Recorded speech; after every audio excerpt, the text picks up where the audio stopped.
Good evening, NY Yankee Mania fans. How's everybody doing? Tonight is the night you're going to talk to somebody who covers the Yankees. The Yankees. You've been wanting this, so you better show up, everyone. Good evening. How's everybody doing? Hopefully, everybody's doing a lot better than we were yesterday. Chef Nick, welcome to the stream. How you doing? How is everything with you? Good to be back since the morning. Lovely morning we had. Now it's the evening, so what a beautiful Nick sandwich between the day that we had. So you have the morning as one slice of bread, then we have the evening as the other slice of bread, and then you can meet me in the middle. What a great Nick Greek gyro sandwich, baby. Let's do this. Woo! Oh, definitely. And we have and we definitely have quite a bit. We'll talk a little Yankees even after the show too. I think you have an announcement. We're going to be talking about a few things. And remember, a little side note, everyone: no morning show tomorrow morning. We come back with you at 7 p.m. with Marnie Schneider. Yeah. So that's going to be a great stream, everyone. The only if the Yankees make a move, if something happens, we will come on throughout the day. As you know, I will be putting shorts on. I will be doing all kinds of stuff, and we're really looking forward to that. So have your questions ready, everyone, and we'll definitely get to everything. We'll try to get to all your questions. Just be mindful. We really appreciate it. Press the like button, subscribe. We really appreciate it. And Nick, I think if she's ready, a star of the show is here. Can we have a thumbs up? There we go. The thumbs are up. So we are going to bring in someone who we're very, very excited to have here to interview. And Chef Nick, you want to introduce? It's all yours. Well, ladies and gentlemen, we have a beautiful special guest, and I want to welcome her to NY Yankee Mania. She has the beautiful podcast that I definitely want questions. I definitely want questions from the chat. I definitely want questions from everybody because I definitely want to hear a lot of information. I have some questions in regards to Jonna.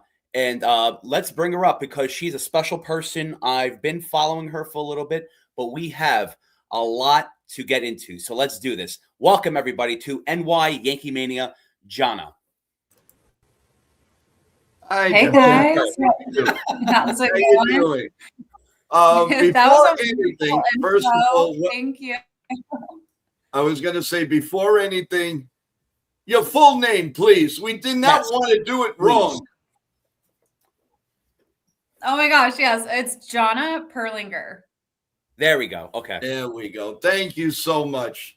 I want it done perfectly. So there you go. Perfect. Thank you. Welcome to NY Yankee Mania. First of all, Happy New Year to you and your family. I hope this is going to be a great year for all of us, a healthy year. Did you have a nice holiday season?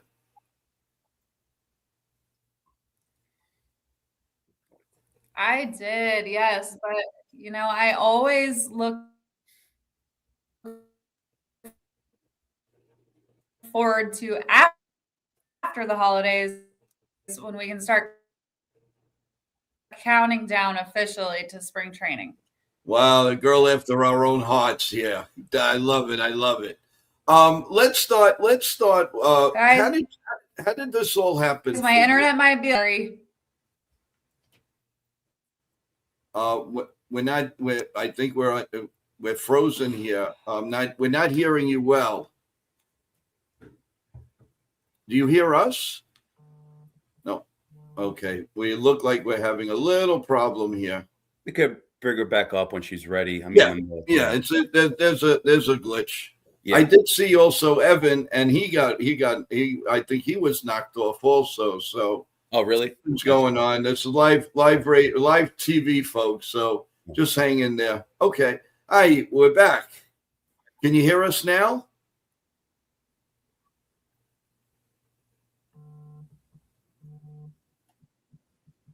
I'm so sorry, guys. My internet has been really weird with StreamYard lately. I don't have problems with like other streaming platforms, but StreamYard for some reason. So sorry about Okay. that.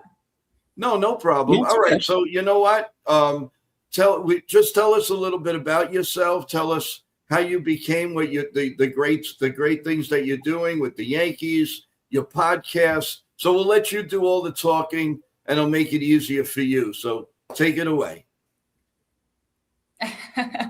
No pressure. So yeah, I'm a born and raised a Yankee fan. I was born into it. My dad was a big fan in the 70s when they went on their run, the 77, 78 run. He was in high school, so he passed it on to me. And then I was raised in the 90s, and what a time to grow into your, baseball fandom, right?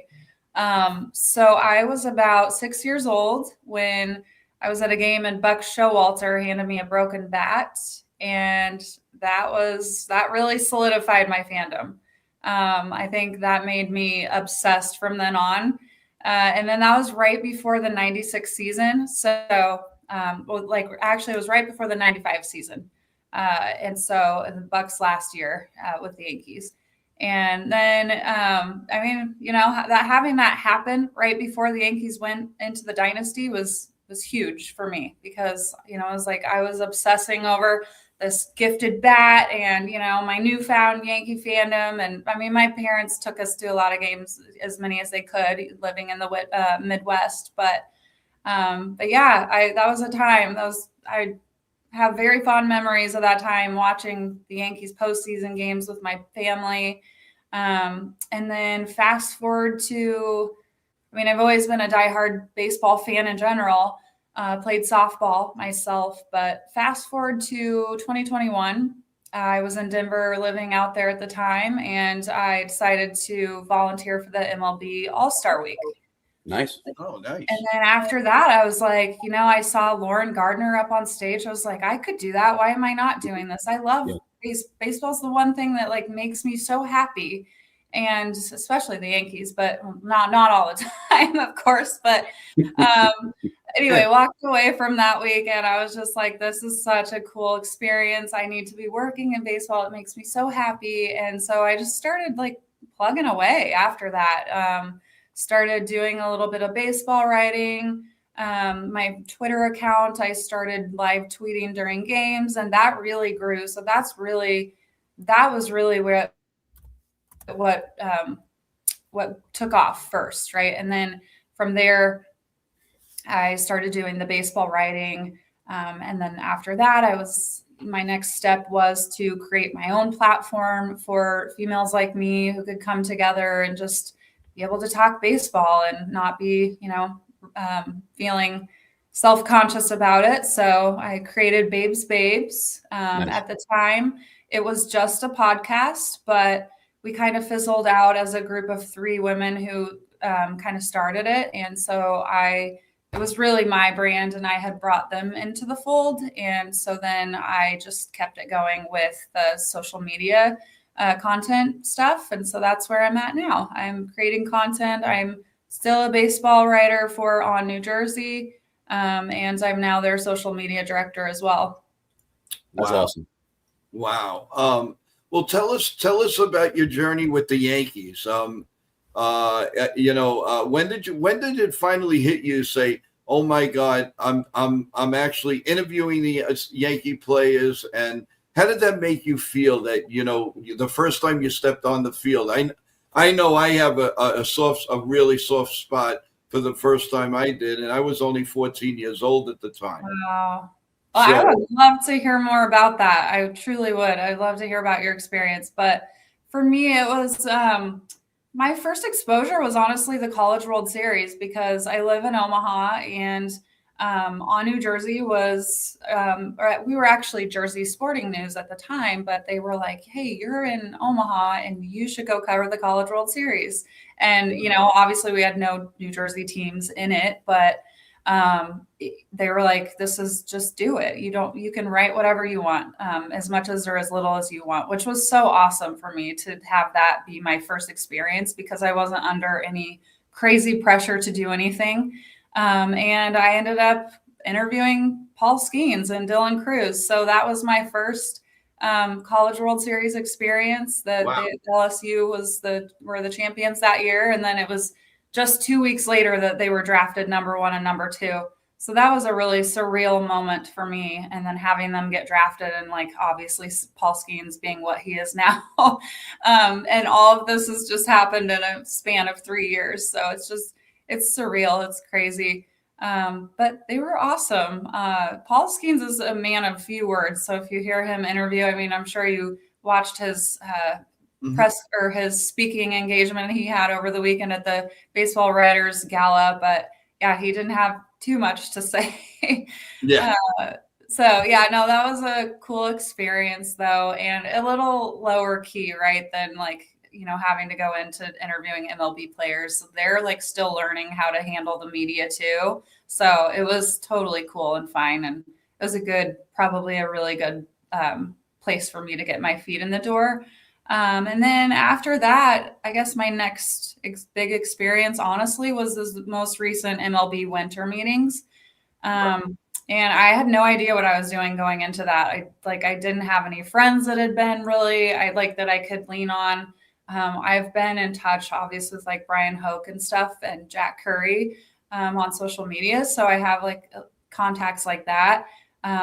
Actually ran into Jack Curry a few minutes into being there, and he was like, "I know who you are. You're JP Yankees girl." And I'm like, "What? Excuse me, you know who I am?" So that really set the tone, I think, for me for a good week. And I just wasn't afraid. I was just trying to take advantage of every opportunity that I could there. So yeah, it's a little nerve wracking though, because you don't want to, I mean, there I am, I'm saying, and I'm saying and so yeah, it's a learning curve, but I think it just takes repetition.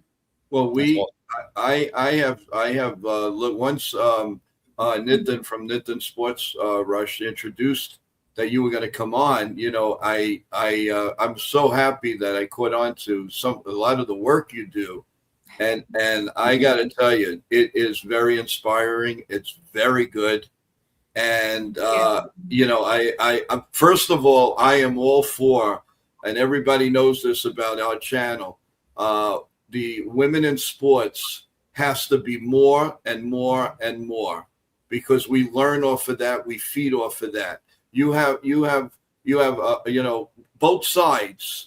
And to me, it's the best thing you could possibly ask for. So what I'm intrigued about is I want to hear what you on your podcast. When are you on? Tell everybody here when you're on, because we'd like to come and say hello and cheer you on and and all that good stuff. So tell us about it.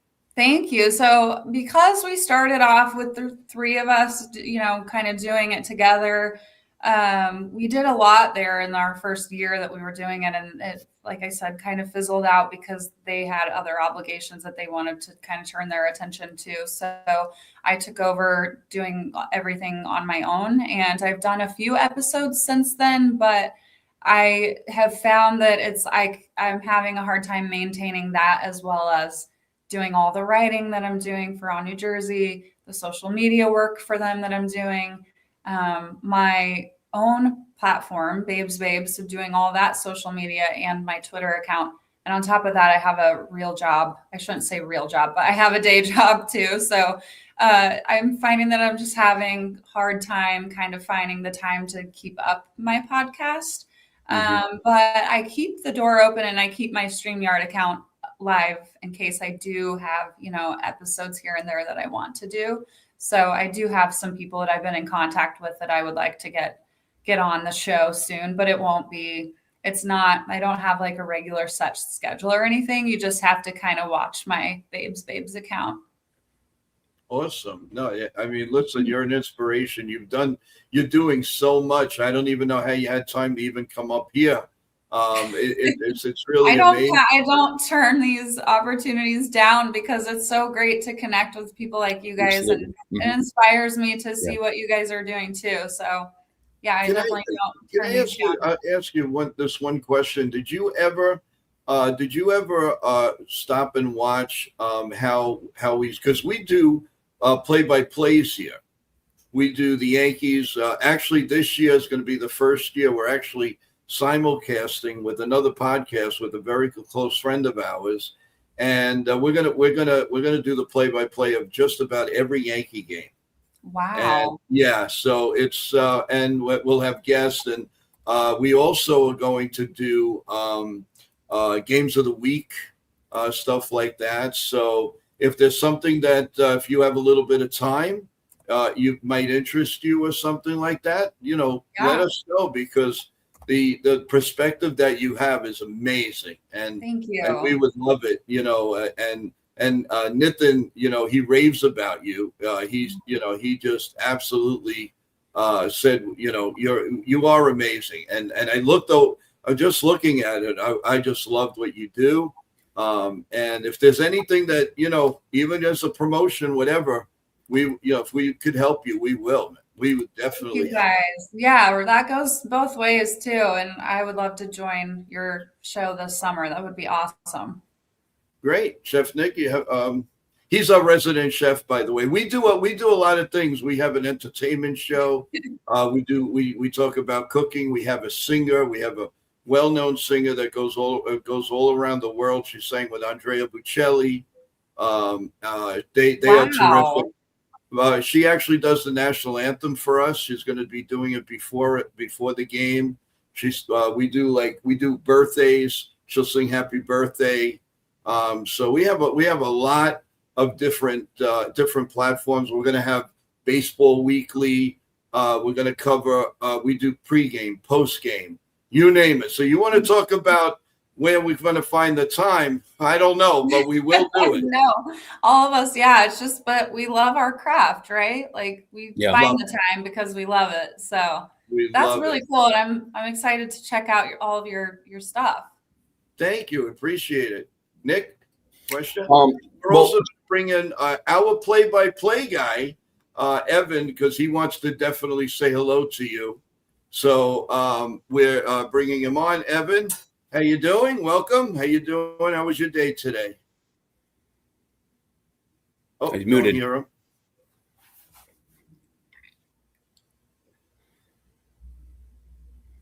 And just to think, he did a great job at the game, the AFC game last year. Are we good? You hear us? Yeah, you go. I can hear you guys. Okay, we're good. All right.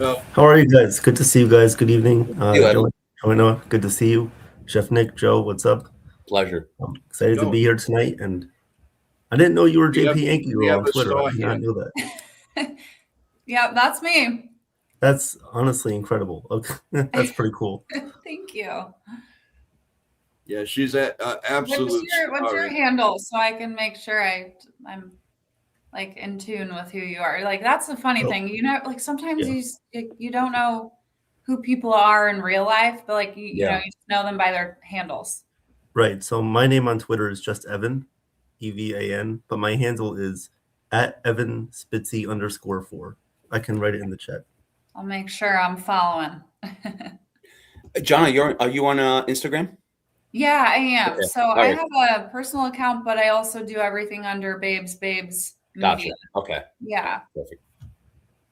And she's going to subscribe to the show because we're going to subscribe to her, right? There you go. That's the way it works. Of course. That's it. Or it's over. I do have a question for you, Jonna. One, I didn't want to say your last name because I felt like it was wrong to say it wrong. I didn't know how to say it. That makes two of us. So I didn't want to butcher it.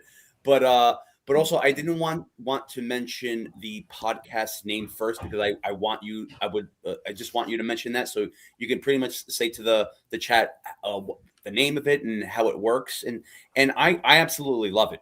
I have a couple of questions, but my first question in regards to, you just mentioned juggling time in regards to your job and the podcast. And this was a question earlier today with me, believe it or not, but I want to get your opinion on that. Like, how do you juggle time throughout the day with sleep, with pretty much everything personal, whatever it is, but like, even with your podcast and work, like, do you make it happen every day? Do you have off days? Like, how do you do that? What's like your routine, your schedule? Yeah, I mean, with my social media stuff, I work every day. I'm like if I have a break with work during the day, I work from home. So conveniently I can find breaks throughout the day or lunch break, whatever. I use that time as best as I can. I go to the gym, I'm on the treadmill, and I'm always doing stuff on the treadmill. When I sit on the couch at night with my dogs, I'm doing stuff then too. So yeah, it's just like whenever I can find the time. I have a niece and nephew who are in high school. I go to their basketball games. I'll be sitting there, having to like keep up on the news. So I can't remember what big story broke out. I think it was the Bichette one. I was at a basketball game and I'm like, gosh, dang it. Like the internet's bad in here. The cell service was bad. I'm like, got to get some tweets out or whatever. But yeah, no, I'm always trying to stay on top of everything. It helps when you can set the alerts with the Jeff Passan alerts and things like that. So awesome. Yeah. Wow. My just the second part of the question too is can you explain more of your podcast so everyone can subscribe and go and check it out? I myself want to hear more about that because it's very interesting. Yeah, so I would follow my Instagram page, Babes Media. That would be my first move, just because that's where I would promote if I do decide to do shows here in the near future. But yeah, I'm on all the links to my shows are in my bio on Instagram, but I'm on Spotify, Apple, all the places you can get your podcasts. So yeah, I think the last one I did was with the Twin Stripe Reporters, and that's been a little while. But yeah, I'll probably be trying to like have some throughout the season, but I don't have a set schedule or timeline at all. It's just kind of like when it works, I do a show. So yeah, we'll see what happens. Yeah, just like us. We have about 9 shows going at the same time. So I don't know if I'm coming and going anymore, but I love it. Yeah, and I have not been doing them very frequently just because it's such a heavy lift on top of like everything else I have going on. But I have one for Jonna. Go ahead. So obviously, you cover like the Yankees, but you also cover the Phillies too. Just wanted to ask, like, how do you balance like being like a fan of a team and also like covering it at the same time? Because I see beat writers all the time, like they post information, but like also they come from like a fan perspective too. So it's like, do you include that in your work, or like how do you kind of balance that? Absolutely, that's a great question. I have a really hard time with that because I'm as diehard as it gets. My life is centered around the Yankees, and I'm sure it is all of you too. But yeah, it's very hard, and like it's funny because I'm very uninspired with my writing. Every June and July, it's like every time we hit the speed bump in June and July, and then until like after the All-Star break, I've been like, that's if you go look at my writing. You will probably not see as many articles because it's so hard for me to put stuff out there when we're not doing well and I'm not enjoying it. Yeah, exactly. It's also hard when he says the same thing. Hard. Like, yeah, I mean, it's hard to write about too. So it's like, oh, we lost another series. So, Yep. Yeah. Well, but no, I definitely do loop in some of my own opinions and my feelings. And I think that's what's cool about On New Jersey is they're not critical of that. Like our Mets writer is the same way. She's a diehard Mets fan, just like I am Yankees. So it's pretty cool because we can incorporate our feelings and our opinions a little bit more. Yeah, and it's really cool because you watch. It looks like you watch every game. You're on. You're on everything. And it was funny that you should say that. Just the other day, Chef Nick, as we love to call him here, he interviewed me on how I started everything, and my story. The story, I only agreed because I really believe that it can help people. Yeah. Because I was so involved with the New York Yankees. I mean, I did just about everything, and it was like. My wish from my family was to see that they are normal.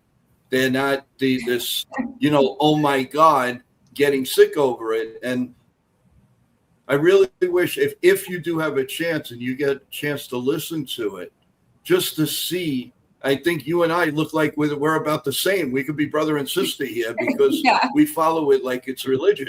So, Yeah. and actually, Chef Nick has an announcement later on that he's going to do a part 2 because there's still a lot more that I want to say to all the fans so they don't get sick. There's more to life, but it's great to love the Yankees. It's great to love a passion, but you also have to realize you can't get sick. You have to live. You've got more to chance, and that's the only reason, because I'm not tooting my own horn. I would never do that. Of course, but I agreed to do that so that people would understand how I would, because I was at 14 years old interviewing at Yankee Stadium. So it was like, wow. I lived and dreamed, and I still do. Yankees. It's in my heart. It's in my blood. It's everywhere. And that's why I decided to come on this platform and do what I do. So, and I love meeting people, like yourself.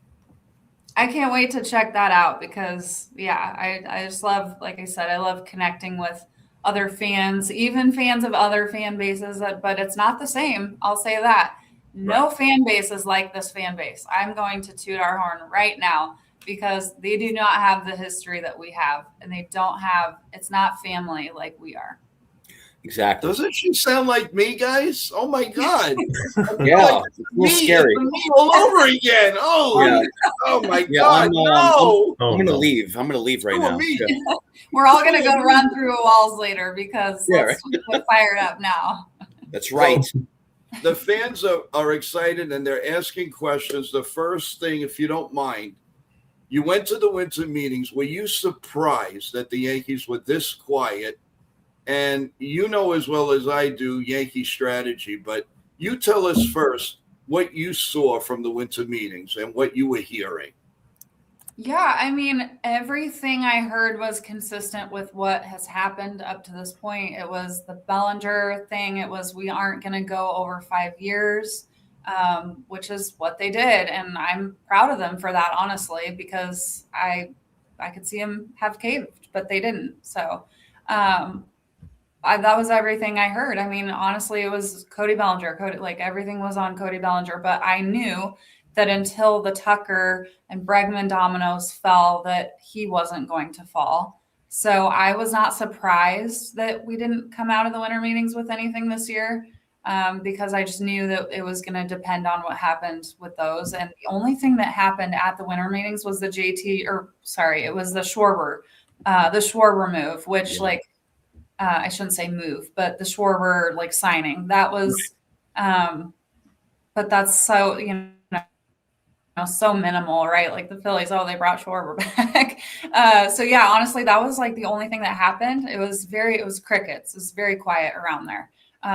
I feel it's my feeling that they were doing a lot more socializing and hanging at the bar than they were, in meetings. So no, that was about all I heard. And pitching, I mean, I wasn't hearing much on pitching down there, and we still aren't. So I don't know. Now on the show, almost every day, we dissect the Yankee team. Everybody says we're running the same team out and everything, but listen, they won 93, 94 games last year. They tied for first place. Now, they did not have a bona fide. The closer, we all know, went out to lunch. The setup man went out to lunch after he got hurt. No Garrett Cole. And they still managed to win 94 games. Now, were there holes? Of course. The strikeouts drive me absolutely up the wall. I feel sometimes they don't have a game plan when they go up there. But 94 games is 94 games. If Devin Williams saved 2 more games, the Yankees win 1 more game, and the Yankees win the division. They win the division. I literally just shared that to my story 2 days ago because Michael Kay was talking about this very thing on his show, and he was like, "We are not running it back. This isn't running it back because we have a completely different bullpen." And that was honestly our problem during the regular season. Obviously, the postseason was a little different with with our bats just kind of went cold, other than Judge. But throughout the season, the lineup was not the problem at all. Obviously, we led the entire league in how many batting categories? Several of them. And so we were only behind the Blue Jays in batting average. We were above everyone else, like literally almost every batting category. So that was not our problem. So I like, yeah, say all you want that we're running it back, but we're running back a damn good team, and we got a whole new bullpen. And that was honestly the only problem we had. And we somehow miraculously managed to get through that many wins with the rotation that we were running out there. And that was like, we had Clark was out a good chunk of the year. That's another guy we forget about, right? Cole. So we were all of a sudden we're juggling. I mean, one time we were I can't remember. Early in the season we had Cookie pitching starting for us. That was the Carrasco. I mean, that was a crazy rotation we were running about the time we were up in Detroit. And so, it's like we got Garrett Cole back. I mean, I know we have a lot of question marks still with how things are going to look for him and Rodon, but God, Rodon really stepped it up. And I think more than anything, and this is the theme that we've been hearing a lot of these players say, is that this, Bellinger has said it. This clubhouse has a really good rapport. These guys get along really well. And that's a recipe for success, in my opinion. I know I'm probably being really optimistic here, but that makes a giant difference. I mean, look at the Mets. If you want to talk about like what can happen when you don't have good clubhouse vibes and rapport. They put everything on paper and they didn't get along. So John, I got a follow-up question with that too. Like, let's just say we have, and I've said this before too. Like, let's just say we're not going to do any more signings, obviously, possibly, but trades could happen. One big, two minor, who knows? But like, let's just say right now, what we have, we're putting this product on the field. Are you comfortable with that? Are you good with that? The only thing that I'm worried about right now is our starting rotation. Okay. Beginning of the season. Into June. Yes, exactly. That is the thing that I'm kind of like, I mean, Cam Schlittler looked amazing toward the, and during the postseason and toward the end of the season, right? But like, he's another kind of question mark because you just don't know. We have a lot of things that we're banking on here. I mean, he could be going through some growing pains too. So obviously the league had never seen him. So that once they do, the people make adjustments. So we do, we're going off a lot of things that we're like relying on and banking on. And that's the only thing that really worries me. As far as like positional players, I'm not worried. Even Jason Dominguez, if we were to run him out, I mean, obviously now we don't really need to. Who knows? Maybe we're going to trade him. But like, even if we are platooning with him, I'm not worried about that. I mean, look at that outfield. I mean, you have three elite outfielders. All right. A lot of people say, Joe, why did they spend they went $5 million on Grissom and now they're paying him $22 million. That's what they chose to do, period. They knew that he might take it because would he be worth $22 million on the market per year? I don't think so. But you put it out there, and that's what he's going to get. I knew he was going to take it. There was no way he was going to leave that on the table. Honestly, it is. It's crazy because I think that Trent Grisham genuinely loves being a Yankee, and I think he would have taken like a much lesser amount to stay here. I think he would have taken a lesser amount of qualifying. He probably would have, I don't know. He probably would have taken 16 million, right? What was he making before that? 10 something? Right. But it's, 5, whatever. But it's my feeling. It was my feeling initially. It's still my feeling that they were not confident they were going to get Bellinger back. And they had to lock down a lefty power bat because there wasn't really that much on the market this year. Except for Kyle Tucker. And I really Right, didn't. but they knew that if they couldn't get Bellinger, they sure as hell weren't going to get Bregman, right? Or Tucker, right? They knew he was going to go for 40+ million. Listen, I mean, like I say, we have an elite outfield. We have a vacuum cleaner at third base. We have a very good second baseman. Of course, Volpe is questionable when he's going to come back. And what are we going to get out of Volpe? Are we going to get the Volpe that I saw? And I actually played a little ball with Volpe when he was a young boy. So, and I knew the instance, and I said to his father, Michael, I said, Michael, without question, this guy is, your son is going to take over for Derek Jeter. He thought I had 3 heads and thought I was nuts. But I saw, God's green earth. I saw the instinct. I was playing with him on Saturday mornings because I was a doorman concierge overnight. And they lived in our building. They lived in the building. And in the morning, I say, oh, my God, I'd love to just, come on, Joe, let's go. I know you're tired, but because I work all night. I said, all right, let's go. So I purposely was hitting the ball. I was saying, okay, it's going to go to third base. It's going to go this way. But I was hitting it this way. He knew it. Yeah. The instincts were there. The hitting was there. This kid was unbelievable. I never saw anything like it. I turned to his father and I said, I'm not saying he's going to be Derek Jeter, but he's going to play that position for the Yankees. They thought I was all nuts. As a matter of fact, he still has the first sweat because I called him the Bambino. So I always called him that. And when he was drafted, I had tears in my eyes because I said, I knew this. I knew this was going to happen. The element is not there. They're not letting him play the game. They want him to be Babe Ruth, and it's driving me crazy because I know the talent's there. I'm afraid to talk because everybody gets on me. Oh, the guy's no good. He's got to get off of this team. He's not a shortstop. Listen, he had 23, 24 homers, 80 RBIs. What do you want from a shortstop? It's not Alex Rodriguez.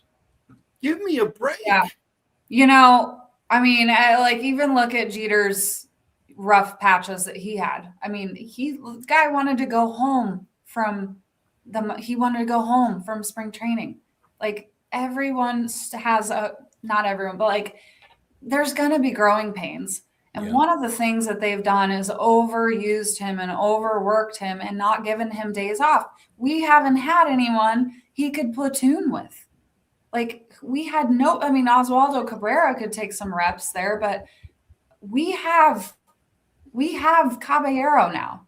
And so give him every third, fourth day, whatever it takes. Right. But I think having that and having those mental reset days, we're going to see a new Anthony Volpe again. I'm extremely, extremely optimistic, and I always will be about the Yankees, to a fault. But, I mean, I also am realistic. I think, just take a step back and, see. I mean, every year after the All-Star break, we see a different Anthony Volpe.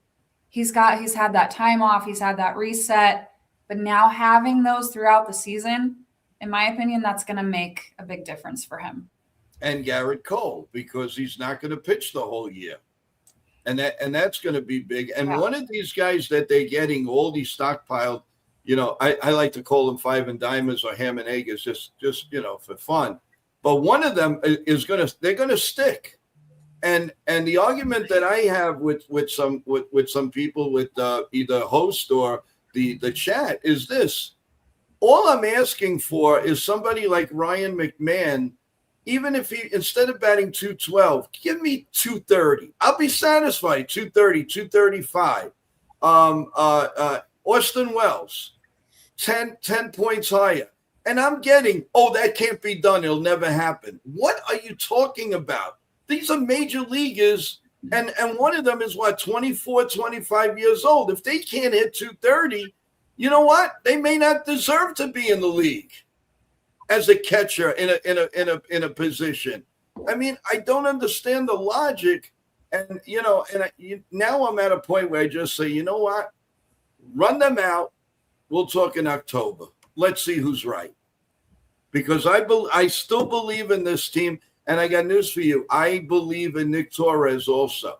I think this kid is going to do – I know he's 34, 30, whatever he is, 33. There's something about this guy that I saw in the Mexican League. This guy can play the game, and he's good defensively. So they're not going to lose much by not having Paul G there.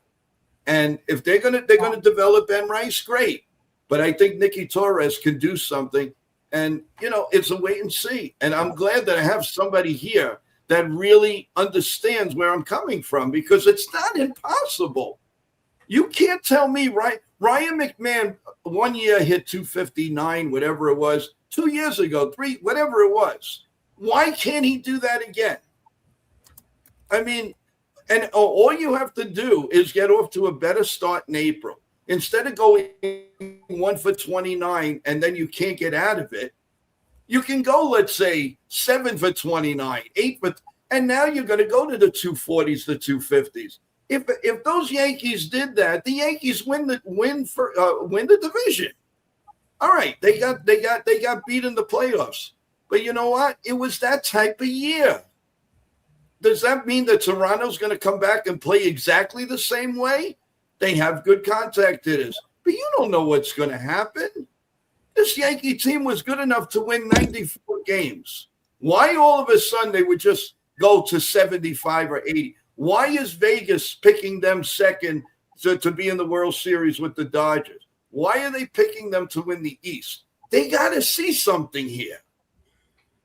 And that's my plea. That's exactly my point. You go crazy because people think I'm nuts. I do have a question for you, Jonna. Well, people think I'm sorry, Nick. No, it's okay. It's okay. No, go ahead. Good. People think I'm nuts too, but I point back to the 96 season where it was an absolute clusterfuck. Everyone was, it was a completely brand new, sorry for it was completely brand new. We had babies, we had veterans coming from across town. We had, it was a completely different, just it was a random hodgepodge team. And look at how things turned out for them. So that's what I say. Keep the belief. Do I think Spencer Jones can make this? I do not think Spencer Jones is going to make the team. I think they're going to keep him down there and work on that strikeout rate.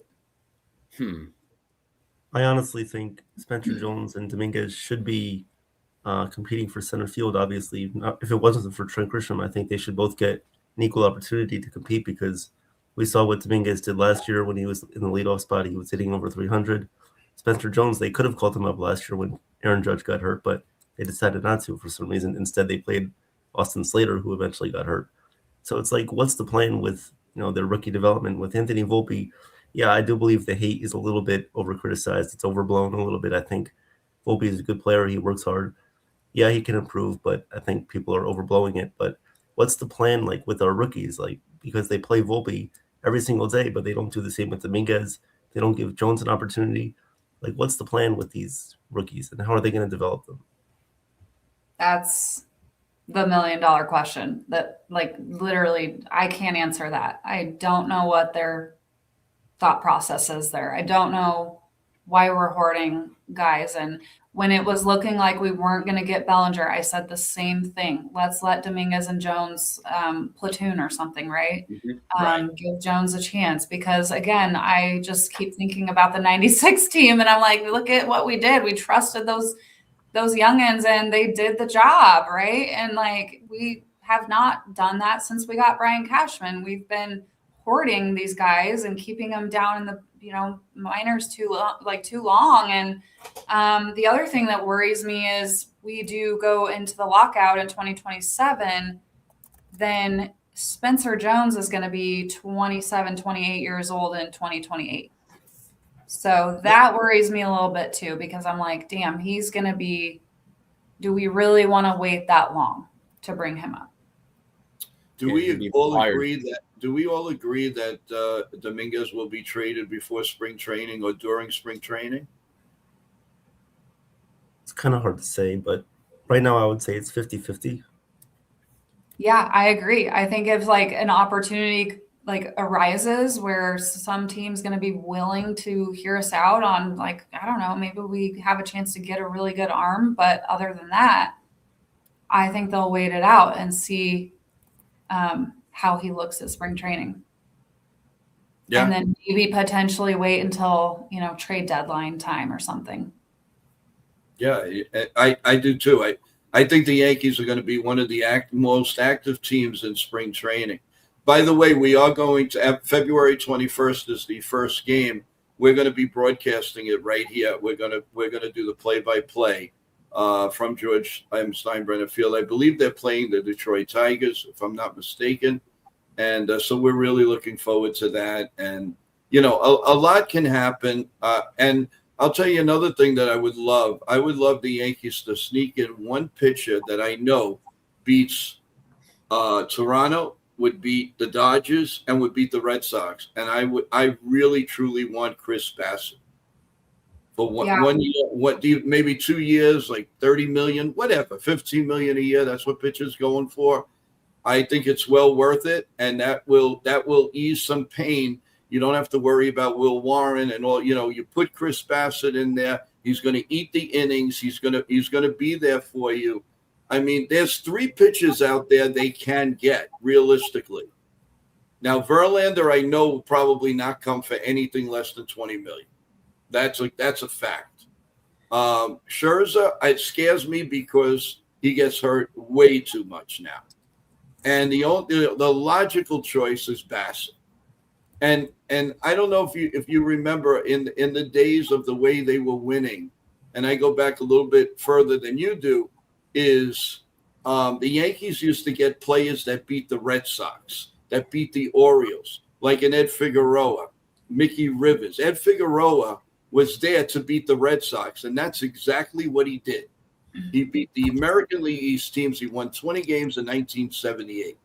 So that's a guy that, where the Yankees went off of that.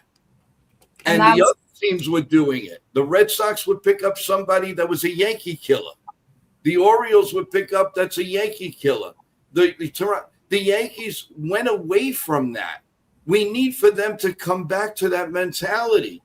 And I think, and another thing we didn't even touch on, we had no bench. I was screaming from March 29th. That bench was just like, I wanted to go and play. Are you kidding me? Until July 31st, it was an embarrassment. Yeah. A total embarrassment. And then, and if somebody was slumping, we couldn't take him out. So it explored more and more and more and more. And that's the problem. I like your point about picking someone that is a AL East killer, because that's our nemesis, right? Like that was our nemesis last year. We could not beat AL East teams. And in the end, that made all the difference with the race with the Blue Jays. So it's a good point. Yeah, speaking of that, question.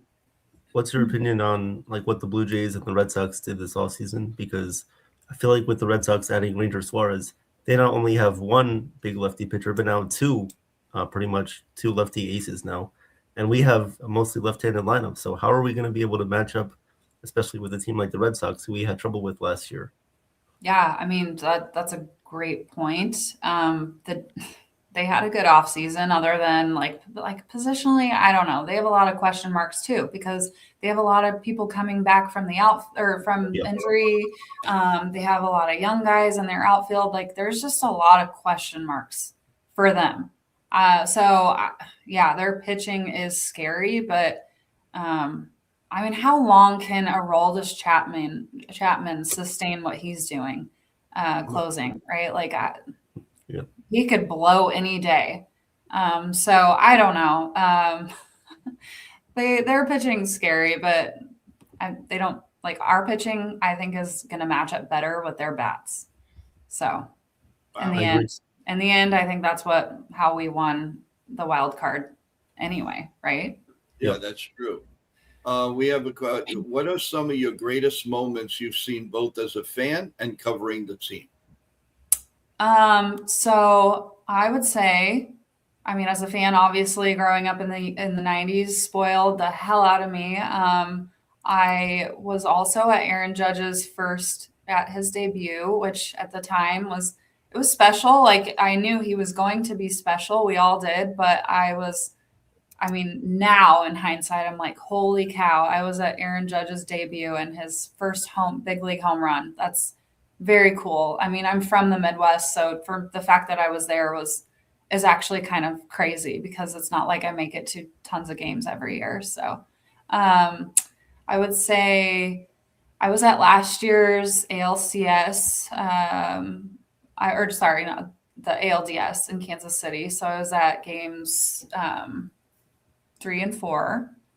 So watching Cole pitch and Schmidt, they both pitched lights out. That was a really cool series to be at. And just like watching them clinch the ALCS was cool to be there in person for that. And then, what was the other one that I was going to say? Oh, I started writing for On New Jersey just within a month of Aaron Judge hitting 62. So to be like, that was such an honor for me to write an article about that. I was like, wow. I'm a baseball writer in the time of Aaron Judge setting this record. This is an honor. And I did not take that lightly. That was very cool. So thoughts on the bullpen? Yeah. I'm very stoked about our bullpen. I think they brought back all the right pieces. I was so excited that they brought back Tim Hill and Ryan Yarborough. We got Bednar and Doval, who are nasty. I'm really excited. And even Ryan Weathers, I'm like, as long as he's healthy, I think I'm just excited to see what he can do as well. He has potential. Yeah. Yeah. We have a question from they can't come on the chat, but they email us here. And you have a question from Teresa. She said, thank you for joining, and kudos to Nitin for bringing you on. You're a joy to listen to, and we want to hear more from you. The question is, how do you see anything is when you're covering the Yankees, do you see what you dreamed of, or is it better, or is it less? What is your whole feeling is what she's trying to ask. I love that question. I think it's hard when you're in it to sometimes see and like stop and smell the roses, right? And to like realize that you are living the dream. But when I was a little girl, I mean, you can't see it. Oh, maybe you can. Yeah. Over my shoulder, there is a book that I wrote in second grade, and I wrote all the bios in it. So it was like 1998, which ages me a little bit, 1998, second grade. But all the guys in there, like I had a bio on them. I had everything about their family, what their kids' names were, their birthday, like hometown, everything. So yeah, it's like when I think back to that and some of the school projects I did, I mean, my mom saved everything. So it's fun to look at all that stuff now. And it's like, wow, I really am the same person I've always been. The same kind of fan I've always been. So sometimes I do stop and just kind of pinch myself, and I'm like, I'm still that little girl that just loves the Yankees at the end of the day, deep down inside. So yeah, I think I'm definitely living the dream, but it's hard sometimes when you're in the thick of it to stop and just like appreciate those moments. But yeah, I don't take any of it for granted. That's for sure. Now you have another one from Bob Rizzo, and he has like, thanks for coming on. What now? If you don't live in New York, how do you get to see all the games aside from the fact that if you watch them on the Yes Network, if you watch them on Amazon Prime or Apple, wherever they are? How do you get to see everything and report on it the way you want to report on it? I mean, I think it helps to actually watch them on TV because you learn so much from the broadcast. You've got Michael Kay, who I think Michael Kay is great. I learn a lot from when David Cohn is in the booth. Paul O'Neill gives good perspective, I think, but I particularly love when Coney's in the booth. I love when Joe Girardi is in the booth. I think he's probably my favorite because he gives us that like managerial view, right? Like he can give us a lot more insight probably than some of the others. But yeah, I find David Cohn to be very insightful, and Girardi as well. So I think not being at the game in person and being like, I can see everything. I see the replays. I probably see better and can give a better perspective from there than I could if I were actually at the game. I don't miss anything on there then. And I think they also just give little tidbits throughout that help inform my articles too on, Aaron Judge did this and this hasn't been done since, 1932 or whatever. So that kind of stuff too helps a lot. And then we get emailed right after the game with the show notes that literally Michael K uses to inform his broadcast. And so that helps a lot too. A lot of stats and things in there. But yeah, sometimes I go to the games in person and I'm like, oh, I wish I would have been listening to the broadcast during this one, because things will happen and you're like, I would love to hear what they said about that. So. Well, did you ever see the Yankees win the World Series in person? Never in person. I actually had World Series tickets last year for Game 5. And my flight was going to be flying out at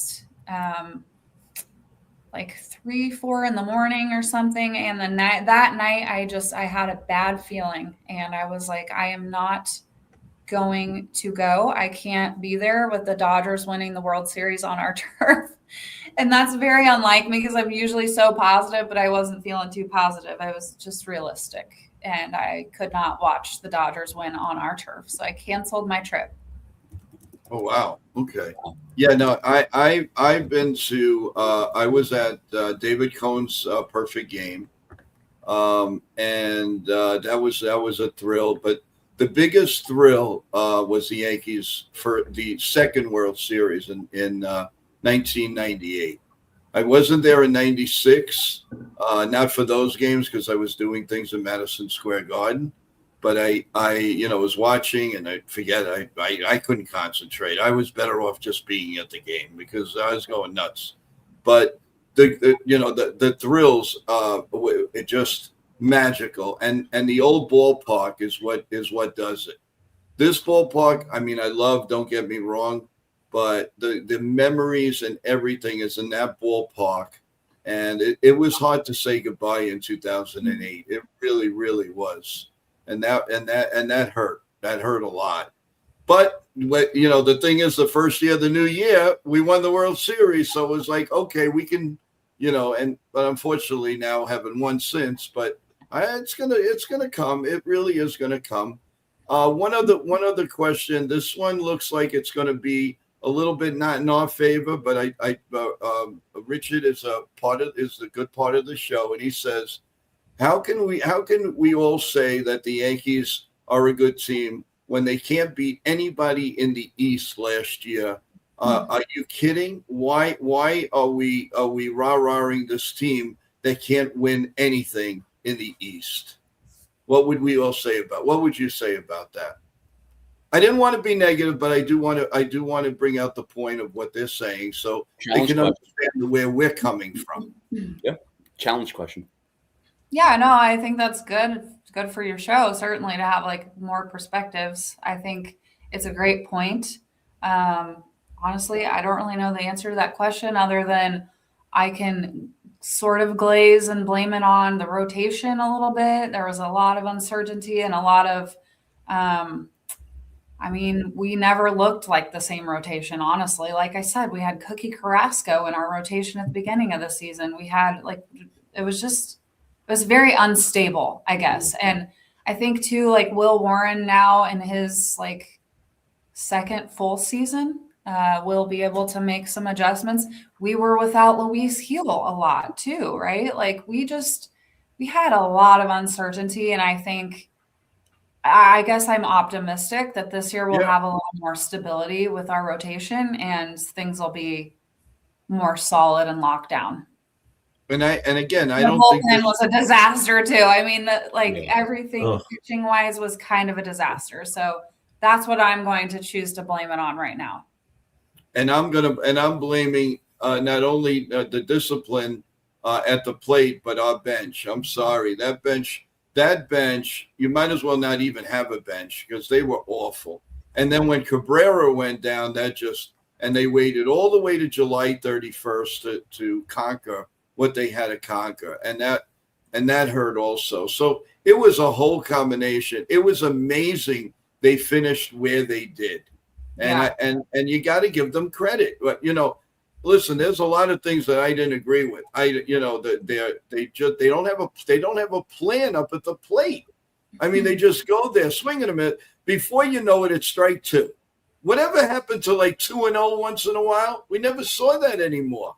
And that was a problem. But, listen, from 1 year, people go from worst to first. And there's no reason why the Yankees can't win with this team with a few added attractions. I think past couple seasons, right when we would bring DJ back into the fold from his injuries, would also throw the team off significantly. So you have to figure things in like that. If we can avoid hitting a rut when we normally do and hitting it as long as we did this last year, then I think we're fine against the AL East. But those are when our AL East series pick up. That's when we start playing the Red Sox routinely. That's when we start playing the Orioles more routinely. So we have to figure out how to avoid those ruts. But I think it's definitely going to help to have more stability, to your point, with our bench. And not having your DJ LeMahieu's that you have to try to figure out when and where to play, right? Let's stop that madness. No more DJ. We have an everyday third baseman. We have an everyday second baseman now. We didn't have those last year. We still had Jazz at third part of the time. We're playing DJ LeMahieu at second. Come on, no. But yeah, I think we have a lot more stability now. I really do. In all facets of the game. Now, before we have a little surprise for you, but before we do that, I want to just ask you, during spring training, we're gonna dissect every team. When we get to the Yankees, it would be an honor if you come on and dissect it with us. Talk about, we can go position by position, and if we, it would be great for you to, if you can. We'll let you know way ahead of time so you could, we'll go with your schedule. Because I think you'd be very, very, very good with us dissecting where the Yankees are at that point. Probably we'll have other players too. So when we get to Yankees, it's sort of like what ESPN does, but it's different. We're going to be, because we're on all the time. So one day it'll be the Mets, one day it'll be the Yankees, one day it'll be the Dodgers, so we'll open up. But when we have the Yankees, it would be great. Are you going down to spring training at all? Yeah, I am planning on it. I have a couple of media applications in, so we'll see what we can get. And then I'm hoping to be there either one of the times that we play the Mets, because then that's when our Mets writer is going to go down as well. So we're kind of hoping to tag team the week and go together. So hopefully we'll get approved for both of those or one of those. And so that's what we're trying to plan around. Okay. So we'll, I'm trying to figure out if it'd be better to do the Yankees in the beginning or we do them right before they leave to go to San Francisco to play the Giants from Tampa. So as soon as we iron that all out, we'll send it to you, and we'd love for you to come on. Yeah, definitely. Just let me know. Oh, we definitely will. Now I'm going to give you a little surprise. Here we go. 1, 2, 3, and happy birthday! Hey, Nickman. How you been? Good, thank you. Thanks for lining this up. This was great. Anytime. Anything for you, anything for the Babies podcast, and anything for On New Jersey Sports. You guys do a great job, and obviously, Jonna, I connected with her a long time ago, and man, she's doing big things, and she deserves it, and she represents women in sports really well. And thank you, Jonna, for joining Chef Nick, Joe, and Evan. They do a great job, and my team and I have been helping them out, bringing all the guests. So all the guests that's been coming on here has been through us. and you're added to the list, to the family. And I got to get you on our. So I'm the PR manager for Jabba and the Mouse Show with Jabba Chamberlain. So I got to get you on that show too now. Next, definitely. Jonna. Yeah, but yeah. So Jonna. I can say a thousand things about her, but she brings great insight, and obviously more things to come. And will you be at Super Bowl week next month? Next month in San Francisco? No, I will not. Okay. But yeah, hopefully we can at some point we can connect in person, and hopefully spring training or somewhere else. But yeah, John, I'm grateful that we're connected, and you do, like I said, you do amazing stuff, and we're here to help everyone here. So Thank you. kudos on what you do, and shout out to your partner in crime, and Gabby, who's a Mets reporter. You guys did a fantastic job at the winter meeting. So keep it up. Thank you so much. Yeah, I'll pass that on to her. She's pretty amazing. Mm-hmm. Yeah, she's the best. Awesome. Yeah, no, we're looking forward. I mean, Yankee coverage. That's the name of the game here. That's why we call it NY Yankee Mania. We breed New York Yankees, and you can't get more than that. It's just the best. It really is. And your insight and is such a joy, because we're all thinking the same way. We all want the same thing. We all want to celebrate together. We want that 28th World Championship. Mm-hmm. Sooner or later, it's got to come to us. It's it's just the luck of the draw. Sometimes it's better to be lucky than good. But the bottom line is we all want the same thing, and eventually, obviously, it's going to happen. We don't know when, but it's fun to dissect and to look forward. I believe the Yankees are going to make another significant move between now and going by February 10th or whenever the pitchers and catchers go around there. I believe there's going to be one more solid move, or a solid move for a pitcher. I still believe Chris Bassett is coming. Mm-hmm.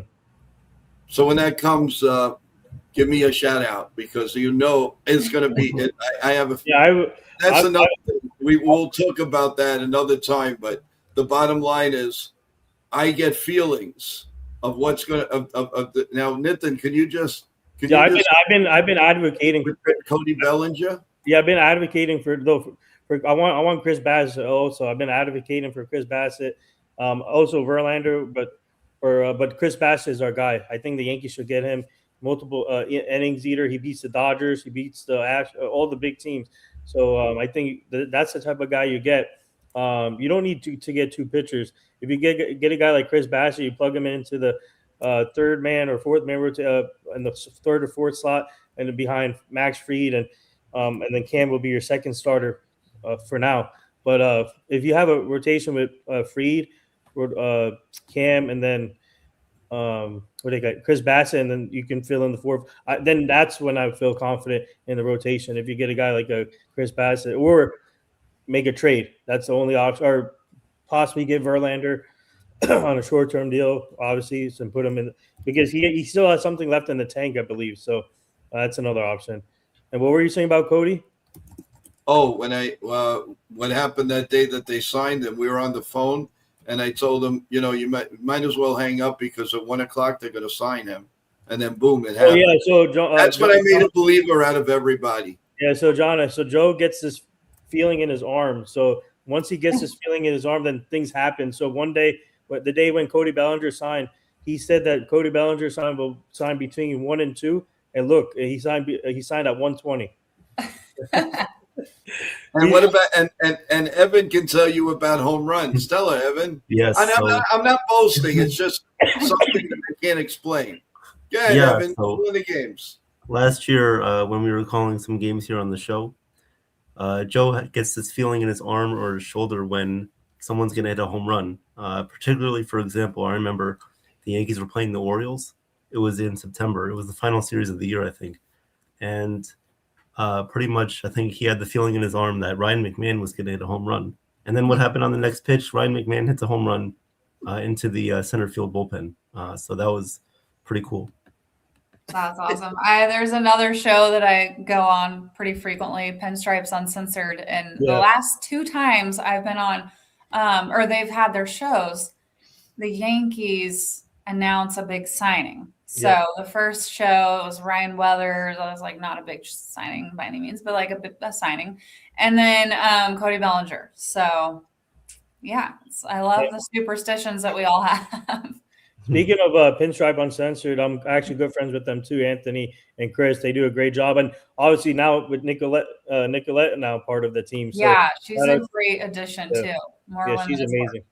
Yeah, more the merrier, and obviously their show is amazing. They had actually I helped bring Jabba for them, so the Jabba was on there, and then I think they had Cooper and Carter on there one time, and I know you had Cooper and Carter. By the way, I want to give a big shout out to Cooper and Carter from Twin Stripe Reporters.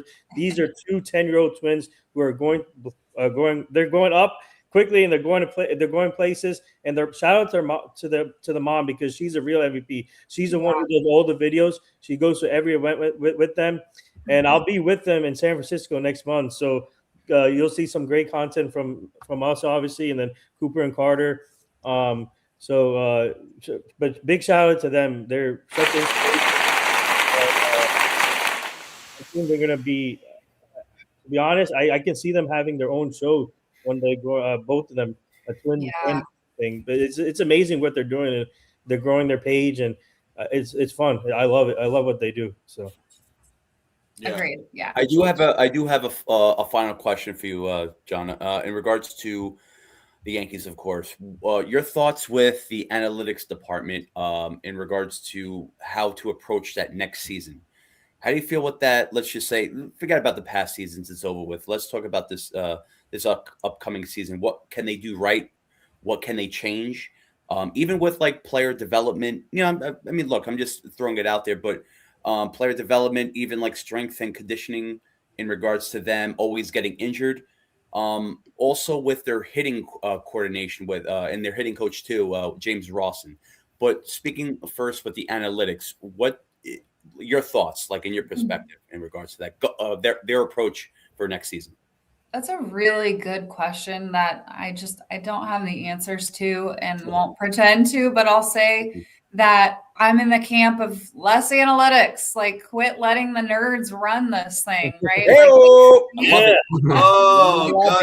after my own heart. Oh, I love it.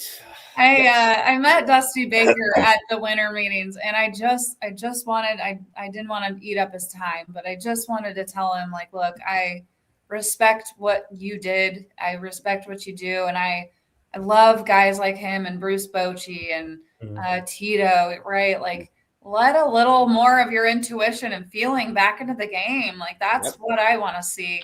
And people can hate on Aaron Boone all they want, but I will say that one thing that I don't know that they let his intuition into the game too much. I think they run things. I really do.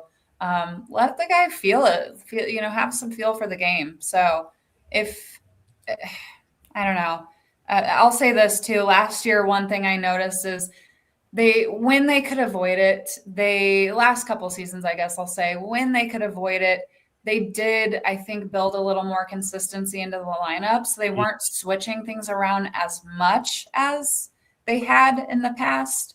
That's what I want to see more of too. If something works, go with it. Like, let's not get fancy and try to switch things up all the time or switch things up in the postseason. If something works, run with it. So yeah, I don't have like a super professional analytical answer to that question, but I'll say those things. I'll say you got to go with what works, and also more contact hitting, please. Yeah. Please. On the long ball. I love small ball. Let's play like you see the Mariners do and the Blue Jays and the Guardians. Like, we could learn some things from some of those teams. Run the base, like focus a little more too on like IQ and running the bases. So yeah, there's some little things there they could work on, but that's why they need a leadoff hitter, Jonna. I think Nico Herner would be a perfect fit for the Yankees if they're willing to make a trade. Maybe you put Dominguez in there and you put Chaz in that trade. I'll say Stephen Kwan too. He's another one. Like, I mean, we don't have room in the outfield right now, but he was one who I was like, okay, Yeah. if we don't get Belly, let's get Stephen Kwan. So Yeah, yeah, but I think plus they need a couple. They need another right-handed hitter, and plus they need a right-handed catcher. I keep telling people they need a right-handed catcher. They lost all their catchers in the minor league system, and I miss. We've done a couple events with Rafael Flores, and they're all great guys, and they gave up on Augustin Ramirez, and it's just crazy. Now they need to get another right-handed catcher. That's been I've been preaching that, and I'm hoping maybe the Cubs or whoever they trade with, they can get a catcher in that deal. So yeah, good point. Yeah, it is a great point. But this was great. Thank you so much for joining us. We're so happy. And I really hope that if you do get a chance, a couple of our interviews, one that Chef Nick did with me the other day, and he's actually got some news. What was the news you wanted to? I guess you could say it now, Nick. What's going on? Yeah, I think there's going to be another snow day tomorrow. That's yeah. So me and Joe have decided, and I'm going to do a short and a promotion tonight into tomorrow, that I am going to do a part 2 interview with Joe Mangoya on February 12th, Thursday, 8:00 p.m. I'm going to call it the Valentine's Day Massacre. Yes. So if that's happening, a lot of people loved it. A lot of tuned in. They wanted to make it happen again. Joe has a lot to say. Great stories. Yeah, Jonna, just check out part 1 when you get a chance. It's really great, really inspirational. And part 2 is going to be even better. He has a lot more to talk about in regards to that. So February 12th, Thursday, 8:00. Be there or be circle. Yep. That's great. And like I said, I do that because I just want everybody, if we can make one person smile or just know, you just understand where sports is in your life, then I did my job. And that's what I've done all the time. Just try to make people happy and go from there. So, thank you, Nick, for pulling that, because I wasn't going to do it. But when I thought about it, I sat down with family and they said, you'd be a pretty good inspiration of how growing up, the Yankees pain, and you just I don't want to see anybody go through that. I really don't. But how did I learn? Very easy. Go in the locker room. Go see these guys are real guys. They're real people. They eat. They pay bills. They have families. And that's what I was growing up with, not thinking. They were just way up in the pedestal. Oh my God, Reggie Jackson. Oh my God, Dave Winfield, Don Mattingly, and all of this. But you know what? They're great. They're wonderful, but they're just like us. They may have a little bit more money, but that doesn't make you that person that we all are. And that is number one, to yourself and to your family. And that's what you have to stand up for. And that, so that's why I agreed to do it, not because I want to be, big about, I want to be, no, not at all.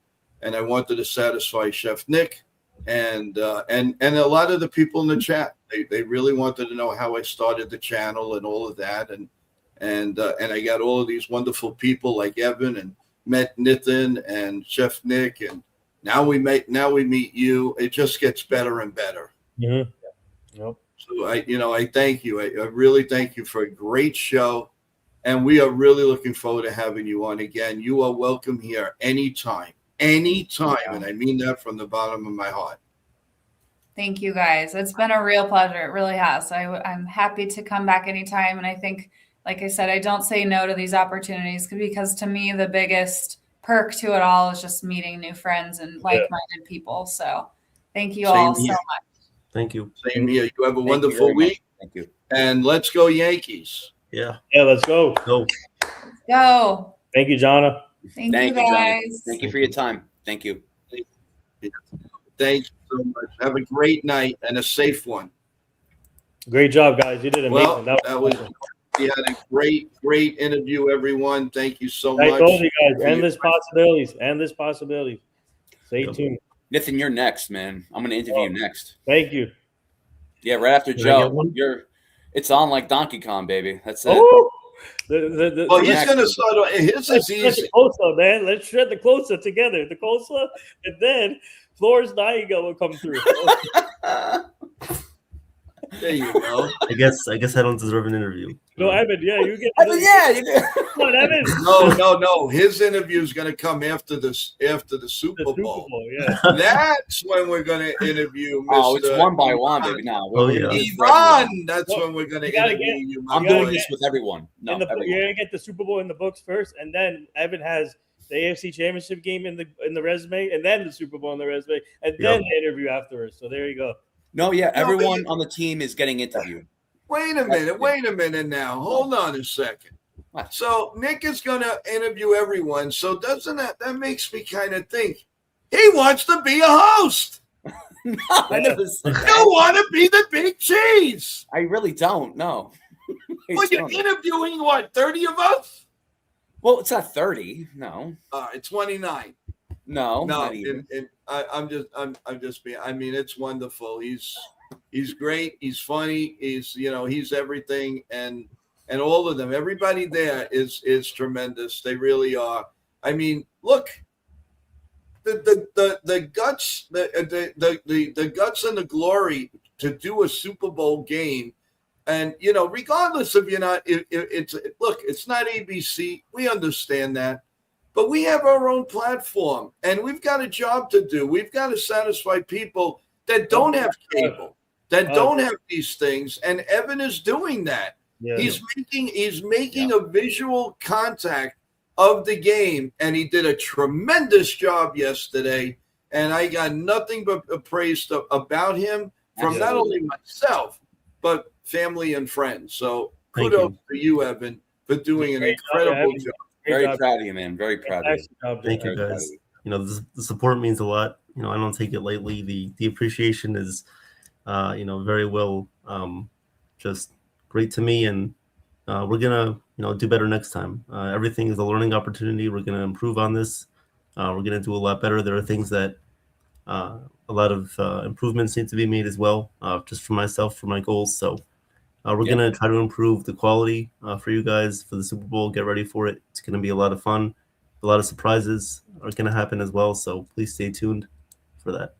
Absolutely. I just want to mention too, like even with these interviews too, I think it's well. I think this is a great journey to go into too with the entertainment show. Sure, I'm going to do Joe twice.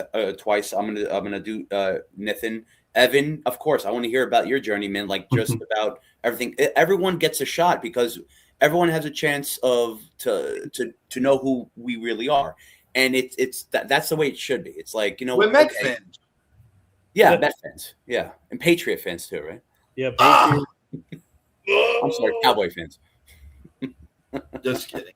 But yeah, so I think I agree with you, and you learn something new every day. Plus, you guys are learning something new through our clients that we bring on. So Absolutely. you guys are doing a great job with the interviews with the clients, and you guys are improving each day. And like I said, more to come. And On February 4th, I am just Oh. I can't wait. I cannot wait for February 4th, guys. Nitin, remind them who's coming on. so my team and I booked our client Phil Cuzzy, Woohoo! MLB umpire. He'll be joining this show Wednesday, February 4th at 4 p.m. Eastern. So guys, stay tuned. Get your questions ready. This is gonna be a fun one. Yeah, Hey, Real Real Bill, what's up, Real Bill? Bill. Where? He's All here? right. Hey, Let's Real give Bill. him a hand. All Where right. you been, bro? Where you been, man? Bill. Real Bill, man. I was in Toronto and LA visiting my sons last week. I had a blast. Awesome. So that means you're feeling great. And that makes us so darn happy, Real Good to Bill. see you, brother. We do nothing but pray for you.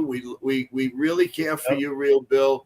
You have always been an inspiration to us, to Ken, the Yankees, the ugly truth, and everyone. And we do miss you. And when you're not here, there's always a special part of the show that is actually not here. when you're here, it's very important to us, Real Bill, and I mean that from our hearts. I don't talk garbage. I talk realistic stuff, Real Bill, and I'm glad that you're back.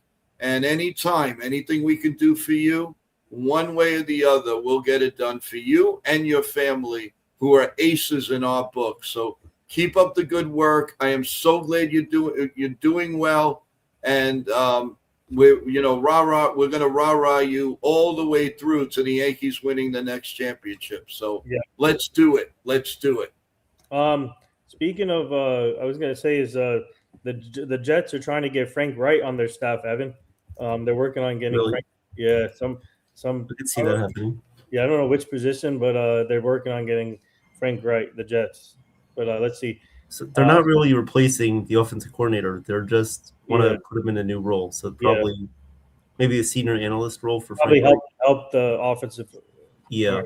And did you see Mike Kafka today was hired by the Lions? I'm happy for him. I think it's a great fit for him.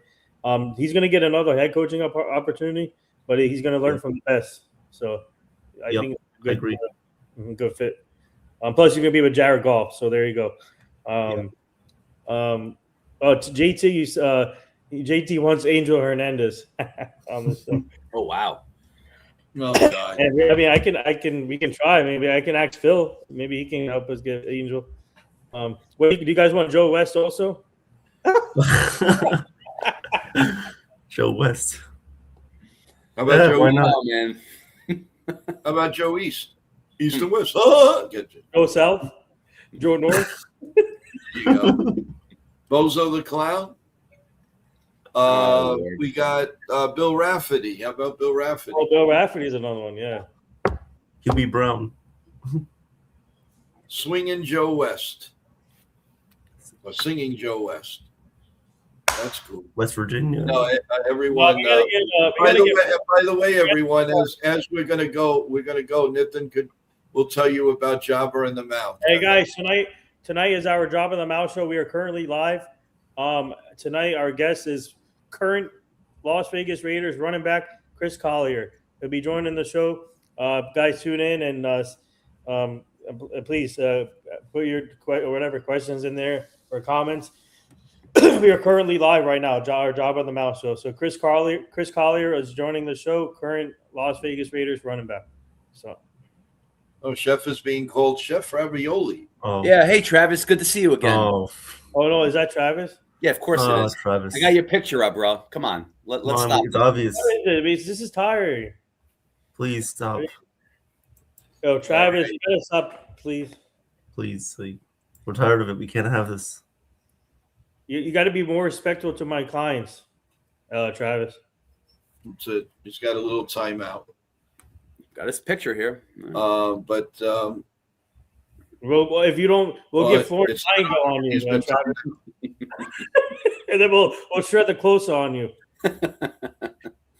Oh man, America's Most Wanted. Yeah, he's America's most. He is the psycho, whatever you call it. Wendy says, "I love Bozo." yes. Yes, Wendy. Who doesn't love Bozo? We all love Bozo. Bozo the Clown. With the red, I would love to. You put the red noses on everybody and walk around. Hey, I'm from Yankee Mania. Yeah. And you sing Rudolph the Red-Nosed Reindeer. Had a very shiny nose, if we're gonna sing something, I mean, at least keep it in baseball. I take me out to the ball game. Take me out to the crowd. Buy me some.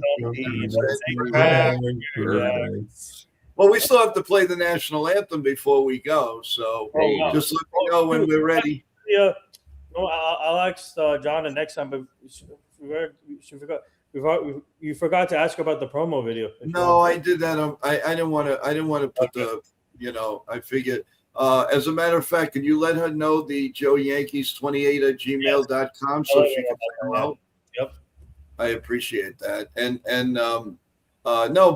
A programming note, everyone, don't forget, there's no morning show tomorrow. We will be on at 7 p.m. with a great guest, Oh my God. Schneider, who Yes, guys. Yep. My mentor is coming back on the show tomorrow, 7 p.m. Eastern. Marnie Schneider. She has some surprises for you. Her books are coming out soon, and I'll be with her most likely in San Francisco next month. So I can't wait. I want to help her launch the 49ers book she has. But she has other surprises for you guys though for tomorrow. So stay tuned for that. It should be a fun stream. Yeah, we're really looking. And don't forget on Friday, folks, we got a 3-time All-Star. It was a 3-time All-Star. Placido Balango. Here he comes, baby. So ready for this? Friday, my team and I also booked our other client, Placido Blanco, for this Friday at 10:30 a.m. Eastern. 3-time Gold Glove, underrated player. And guys, get your questions ready. This is you guys are in for a treat, and he'll be joining Joe, Evan, Chef Nick, and possibly others. So, well, here's JT saying, Joe, you're gonna be on with breaking news on a trade tomorrow at 2:30 p.m. I'm feeling it. Okay. Oh, he has a feeling too now, huh? Oh, You okay, JT? I'm rubbing off on people. Breaking news. 2:30. Who's going to be around 2:30 tomorrow? I should be. Evan is going to be in class. Actually, no, I won't. So I'll be free. Call us when you don't have any class. I'm just kidding. Like with the Bellinger news. With the Bellinger news, like I was in a meeting. I couldn't join because I was in a meeting. Like they better not do it when I'm in the meeting. Do it when I'm free. Tell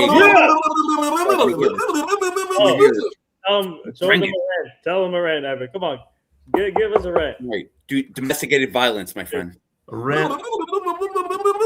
Catch me in the Violence. bozo. It's right in front of us. Come on, let's go. Ted Bundy. Oh, you know what? We Bundy haven't had one this year of Evan's rants. Come on, Evan. One rant for good luck. Don't force it. It has to come natural. It has to come natural. Well, you know what I'm saying? Yeah. Well, the Brooklyn Nets have not been playing very well as of late. Oh dear, here we go. And I might save it for the NBA show. Hey, that for the NBA show. That'd be cool. Hey, Yeah. if you want to do a rant, I'll make the picture nice and big, and go for it, my friend. You deserve it. I'll explode. On Friday, you promise? I will. Yeah. We'll do the Nets Friday, rant 8 o'clock. 8 p.m. Eastern. Actually, we'll start off with that. How about that? We'll start Okay. What, the rant? Yeah. Okay. Oh, I love it. Okay. I'm gonna We'll start kind of the as, like, show with a foreshadowing. rant. That is funny. We're gonna start the show with a rant. So we'll go from up here to down here. I love it. Deletion Okay. and then the degradation. Yeah. Or do you want to end it with the rant? What do you want to do? Beginning? No, we'll start it off because Start off. Yeah. I have a few more thoughts after that. So we'll start it off. Yeah. Okay. Cool. Okay. Awesome. Hey, everybody, it's Ian Eagle. You are watching NY Yankee Mania. Here we go. Iron warms my soul. Hi, this is Ken from Yankees The Woo! Ugly Truth. Let's go, Ken. You're on live with Joe at NY Yankee Mania. Enjoy the adventure. Mm-hmm. This is Nitya Ramachandra from the NR Media. You're listening to NY Yankee Mania. Like and subscribe, and stay tuned for more. Yeah. Love it. This is Johnny Slami from NY Yeah, Yankee Johnny, Mania. come on. Like and Let's subscribe. go. What is going on, everybody? This is Evan from NY Yankee Mania. Stay strong, stay proud, stay loud, because you are listening to the one and only NY Yankee Mania. Keep watching, keep enjoying, and we love you all. Hey, everybody, this is Noah Eagle from NBC Sports, and you're all smart. You're top-tier sports fans because you're watching NY Yankee Media, the best to get the rest. Ladies and gentlemen, allow me to introduce myself or reintroduce myself. My name is Chef Nick. I am here for you. This is NY Yankee Mania, NY Mania for the entertainment purposes. Please smash, like, punch, stomp, jump on the like button, subscribe, share. Please do any domestic violence as you can in a polite way. You guys are the savages in the NY Yankee Mania. I am your chef to your savage to your cabbage. I will shred you like coleslaw. Let's do this. You guys are my rock stars. You guys are my chefs. Love you all. Let's rock on. We got this, baby. Chef's kiss, baby. Let's do this. Hey, what's up, guys? My name is Asad. I'm from New York Yankee Media. This is the home base of New York Yankees baseball, basketball, and such. We cover everything from baseball to basketball to football to wrestling to everyday situations. Please come, comment, like, and subscribe. And if you want the latest news, you know where to check out. Come check out New York Yankee Media. And let's go Yankees. Let's go Nets. Let's go Brooklyn. Let's go to the local teams. And once again, please like and subscribe. Welcome to New York Yankee Mania. My name is Asad. And let's have a great time, guys. Thank you. Yeah, Hi, baby. my name is Maria Venuto. Yes, and Maria, you're come on. watching New York Yankee Mania. Well, guys, that was awesome, and of course we're gonna always end the show with something very, very important, and to your liking, and we're gonna do this, and then we'll have some final thoughts. So, guys, this one's for everybody in America. Oh, say, can you see by the dawn's early light what so proudly we hailed at the twilight's last gleaming, whose broad stripes and bright stars through the perilous fight o'er the ramparts we watched were so gallantly streaming, and the rocket's red glare, the bombs bursting in air, gave proof through the night that our flag was still there. Oh, say does that star-spangled banner yet wave o'er the land of the free and the home of the brave? All right, thank you, Maria Venuto of NY Yankees Entertainment. What's going on? We're so happy. We have so much. What a mix we have here, guys. It is awesome.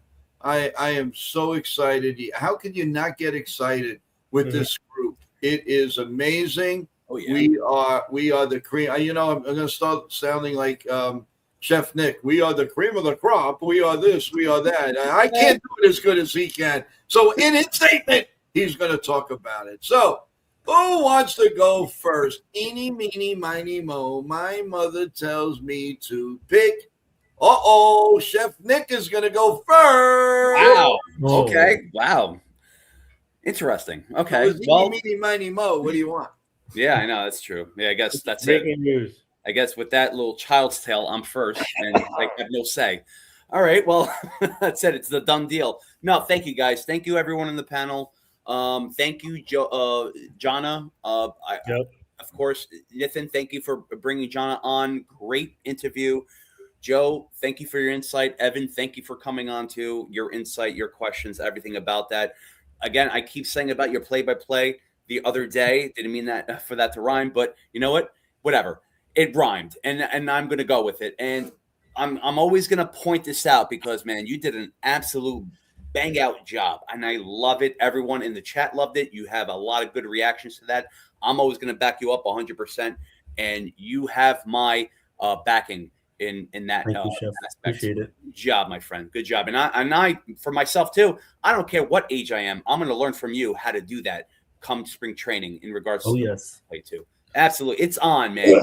I'm going to be the student and Evan's going to be the teacher. Love it. Ooh. Woo! Love it. It's I'm like the executive chef for the day. yeah. Oh man, no, thank you guys. I appreciate it. No, it's always a good time coming on. Always a great time coming on. It's not even like, yeah, sure. We have our serious moments, but it's almost like a hangout. You know what I mean? It's almost like we know each other. It's like we're loose. jiving. You know what I mean? We're just like shuffling along. I love this. It's like we know pretty much what jokes we're doing, what humor we're doing. So it's always like back and forth. I love it. Yeah, it's always good shredding the closer too. So there you go. That's right, Nathan. Florence Nightingale too. I love it. Yeah, so I have I have other names for other beat writers too, but we'll get that to another day. Jim Passing gas. Yeah. Jim Bowden. Jim Popcorn Head, Popcorn Bowl Bowden. Yeah. So let's get to the chat. All right, chat. Thank you very much for being interactive. I love everyone in the chat. I was watching you guys. You had a lot of questions. I tried to get to you, but you have to also realize too, it's very with this sort of time that we have. We couldn't have gotten to your questions, like everyone's questions, but I haven't forgotten you. I will never forget you. So I will always bring this up when the next time around. So trust me on that, my friends. But yeah. So the next show. Okay. So we have tomorrow. Tomorrow is Tuesday. I'm losing track of days, guys. All right. So tomorrow. Yes. Okay. Perfect. So you have tomorrow with Marnie at 7 o'clock. Yes. 7 o'clock. Wednesday is Bernie Kosar. Yeah. Thursday. Nothing yet, but the morning show is going to be there. You have the morning show Thursday. Okay, perfect. And then Friday we have Placido Polanco. Yeah. Awesome. And the NBA show. And the NBA show. So So again, full set.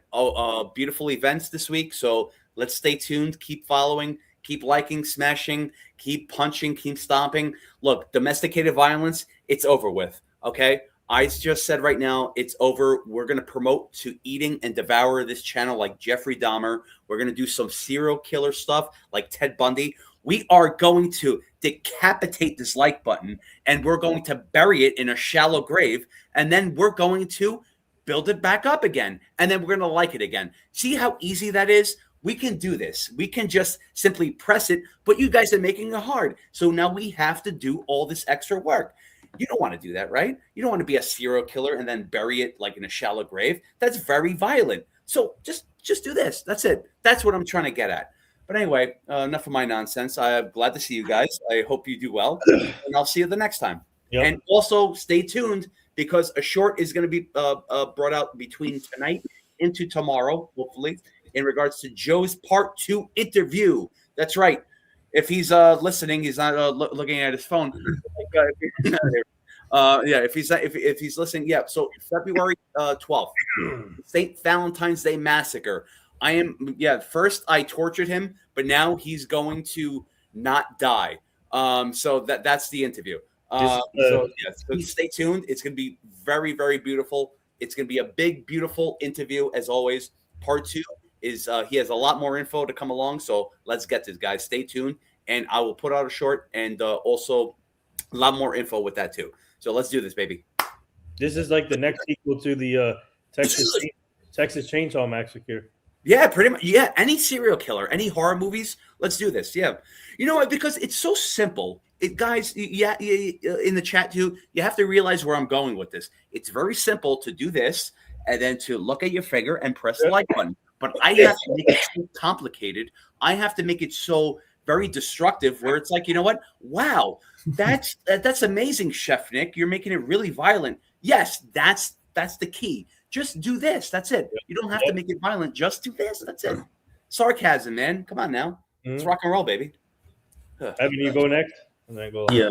Wow, Chef Nick, that was fantastic. Oh, thanks, Evan. You know, just to piggyback off the like button comment, the opportunity cost of hitting the like button and hitting the notifications bell too. That's very important. Is notifying when we're live, because the opportunity cost of that will definitely increase. The value that you have to the show, plus everything that we have here. You guys will learn a lot. You'll probably learn more than what you'll learn from a college professor on this show. So please stay tuned for a lot more. The like button, very important to us, as well as the notifications button. So please, it takes 2 seconds, 1 second each for those things to be done. So please do that. It's worth it, and we appreciate it. But guys, thank you for a great interview today. Thank you for the play-by-play appreciation. It was awesome. And oh god, Oh God, no! don't worry Hey, about Travis. don't worry about Good to that. see you, Travis. This You're is so crazy. you're such infatuated with me. It's just unbelievable.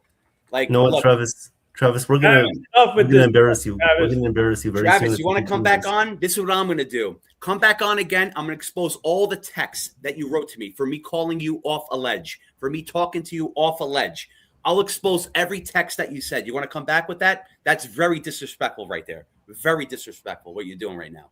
Yeah, Travis, Come on again. Come on again. I'll expose you. Come on again. All right, Better stop, Travis. We don't like it. It's disrespecting the show. It's disrespecting all of us. Please don't do it. You're better off just not being here at all. So Yeah, go to another stream. So you're gonna remain blocked. You're not getting an unblock button for me, and neither is Chef Nick either. So just stay away. But guys, thank you for a great show. It was awesome. Thank you to Jonna for coming on. It was very cool to hear a perspective of covering the team on New Jersey sports. That was cool, and also being a fan. So thank you guys for a great interview and a great show. We'll see you guys next time. Yeah, well said. Well said, Evan. Thank you. Thank you for defending the show. Yeah. Thank you.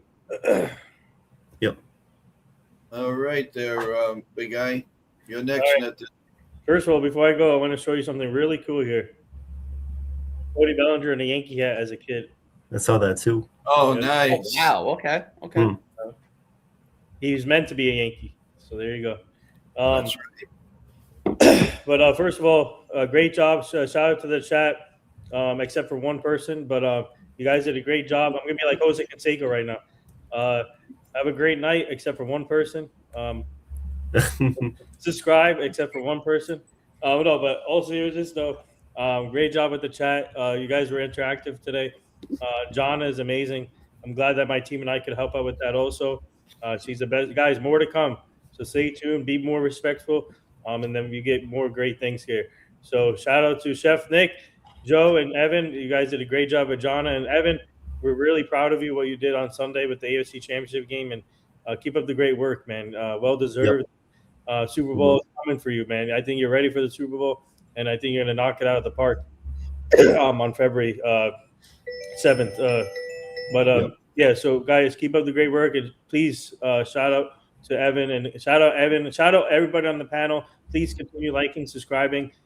Please subscribe to our Job in the Mouth show. We are currently live right now. We're going to have Chris Collier on the show, Raiders running back, coming on the show. So stay tuned for that. We got some big things coming up with our nation's best NIL company. We just launched our NIL parent registry, so go check that out for the parents who wants to learn more of that for their kids who's going to be an athlete. So guys, big things coming up for that, and I can't wait for Super Bowl week. I'm counting down the days. I'm going to be packing pretty soon next week. The next week or so is going to be busy for us, so stay tuned. I'll try and make some time to come on here and to see if I give you some updates from there. And then obviously some of our crew from the Job in the Mouth will be there. So, and my CEO of the Nation Best Company will be there. So a whole bunch of people. And like I said, stay tuned, guys. You guys are the best, and more to come. And please tune into our Job in the Mouth after this. Let's go Yankees. Hopefully the Yankees make more noise. And obviously we got more guests coming for you guys. And then Friday is our NBA preview show at 8 p.m. Eastern. Tune in into that. You might see a big rank coming up there on Friday with Evan, and then also we're trying to get one of our NBA clients to come on that night, and stay tuned. So hopefully that happens, and let's keep it going.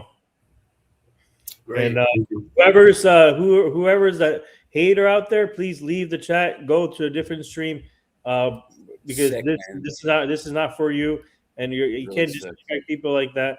And Chef Think is really annoyed right now, and I can tell he's gonna shred some coleslaw on you, and then he's gonna bring Nightingale on you. So please, guys, all the haters, if you don't want to be here, don't be here. Enough with the comments. Go bother another stream. How about that? This stream is heading to something special, and we got to keep it like that.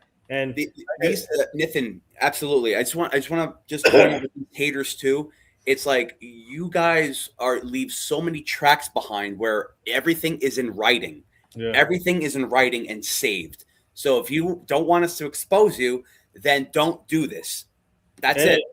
And plus, you got to, whoever's in the chat, you guys have to respect our clients that we bring on, because if you say something bad, you're not only disrespecting the panel, you're disrespecting our client who's on. So you guys have to be more respectful. If you guys want more guests on the show, you guys have to be more respectful, man, because like I said, endless possibilities. Like, for example, Phil Cuzzy and all that. So the chat needs to know they should be smart about this. So yeah. Well, there you go, Joe. I agree. I totally agree with you guys. And come on, man. Let's grow up. Let's be adults. Let's be what we are, Americans, and let's be respectful. That's all we ask. There's no reason for this. I don't know what goes on in private lives and everything, but you don't have to bring it here. All we do is try to make you smile and make your day. That's all we do. And we not only forget about me, but nobody deserves to be disrespected. And that will not be tolerated. You will definitely, if you keep it up, trust. I told you guys from before, don't tempt us. We have a lot of friends in the right places. You will never, ever, ever get onto social media again. I can promise you that. Don't let us do that. Don't try us, and don't let us do it. Because it'll be embarrassing to you and your families that you're not going to be able to get on, and I mean it, Facebook, you name it, TikTok, YouTube. It will happen. Don't force our hand. That's all we ask. That's it. It's not fair for all the great people that we have on here. Almost 800 subscribers, 64,000 people that have viewed us in the last 28 days. I don't want to hear it. Enough's enough. We don't deserve it. We don't do anything bad to anyone. We deserve the respect and the acknowledgments. And I could say that wholeheartedly. And we're not being stuck up about it. We deserve respect. You don't like it, like Nitin said, there's other platforms. You want to unsubscribe, that's on you, not on us. When you unsubscribe, somebody else will come aboard and will enjoy what we do. You don't enjoy it? Go, please. That's the beauty of America. You're free to go. And I really, really appreciate it. So, that's all I really have to say. Let's relax on it now. We'll come on tomorrow. Right now it's 7. It could be earlier if there's some Yankee news. There's also a Yankee hot stove tomorrow night on Yes. If you get Yes, that will be on live. You got to check the local times. I'm not sure, but I do know that they have a show tomorrow on the Yes Network and on the app. So by all means, everyone, please subscribe, press the like button.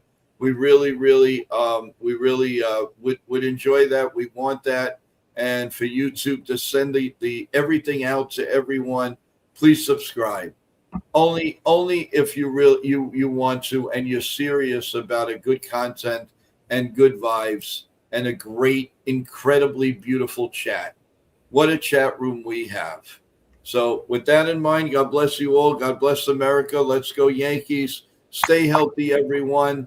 If you're going back to work tomorrow, please be careful and make somebody's day. Just say thank you and just hello to anybody that maybe they could use a picker-upper. Let's do that. Good night, everyone. We will see you tomorrow at 7 p.m. and maybe sooner. Take care. And we come back to regular programming on Wednesday morning at 9:30 with coffee, bagels, and everything else. So, panel, thank you so much. We had a great stream. Jonna, thank you. We can't thank you enough. If you're still listening, big hearts are out to you. Thank you very, very much. Take care, everyone.